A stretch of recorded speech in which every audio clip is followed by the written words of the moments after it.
एमका पर अब तक की सबसे बड़ी खबर आ चुकी है और यह खबर दी है खुद डीआरडीओ के चीफ ने। हमारे डीआरडीओ के जो प्रमुख हैं उन्होंने बताया है कि एडीए जो एजेंसी एमका के निर्माण कार्य को देख रही है, इस एडीए को एक बहुत बड़ी सफलता मिली है। दरअसल एडीए ने हाल ही में एमका के स्टेल्थ शेपिंग का काम पूरा कर लिया है और ये हमारे लिए बहुत ही महत्वपूर्ण सफलता है। अगर आप अभी तक इसे नहीं समझे तो बता दूं कि अगर आपको किसी मिसाइल या विमान को पकड़ना है तो उसके लिए चाहिए रडार सिस्टम। और ये रडार किस तरह काम करता है, तो ये मिसाइल या विमान को पकड़ने के लिए हवा में रेडियो वेव्स को ट्रांसमिट करता है, उन्हें छोड़ता है। इसके बाद ये वेव्स या किरणें किसी विमान से टकराती है और वापस रडार में रिसीव होती है। तो रडार को पता चल जाता है कि टारगेट किस दिशा से आ रहा है, किस रफ्तार से आ रहा है, उसकी क्या ट्रेजेक्टरी है, सारी की सारी जानकारी रडार के पास आ जाती है। इसके बाद इंटरसेप्टर मिसाइलों को फायर किया जाता है और ये इन सभी जानकारी के आधार पर अपने टारगेट को निशाना बनाती है। कुछ इसी तरह से यह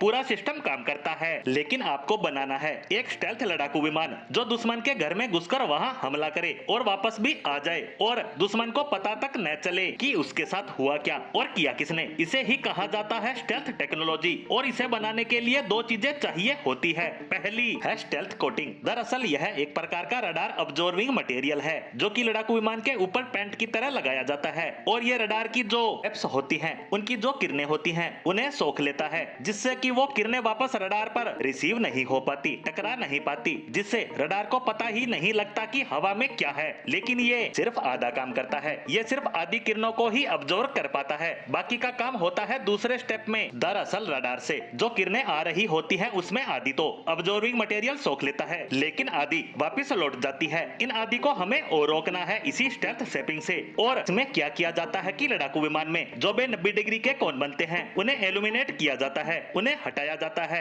और लड़ाकू विमान के अंदर जो भी शेप है उन्हें इस तरह से किया जाता है कि कोई भी 90 डिग्री या उसके आसपास का कोण या एंगल बने जिसपे रडार वेव्स पड़े और टकराकर वापस लौट जाए। इसीलिए विमान में इस प्रकार की स्टेल्थ शेपिंग की जाती है कि बाकी की बची हुई किरणें टकराकर इधर उधर हवा में बिखर जाए, वापस रडार तक न पहुंचे। इसे ही स्टेल्थ शेपिंग कहा जाता है। अगर किसी भी लड़ाकू विमान को 100% स्टेल्थ बनाना है तो 60% स्टेल्थ शेपिंग और 40% रडार अब्जॉर्बिंग मटेरियल काम करता है। यानी ये शेपिंग आपके पास आ गई तो लड़ाकू विमान का 60% काम हो गया, बाकी का काम बड़ा ही आसान है। और इसीलिए मैंने कहा था कि भारत ने जो ये काम किया है वो हमारे लिए बहुत बड़ी अचीवमेंट है और ऐसा विश्व के मात्र कुछ ही देश कर पाए हैं, जिनमें शामिल है अमेरिका, रूस और तुर्की। बाकी के देश इस पर काम कर रहे हैं। इन भारत ने अब ये क्षमता हासिल कर ली है और डीआरडीओ के चीफ ने भी कहा है कि स्टेल्थ शेपिंग हमारे लिए किसी माइलस्टोन से कम नहीं है। इसी के साथ एमका से जुड़ी हमारी आज की पोस्ट को यहीं विराम देते हैं। धन्यवाद।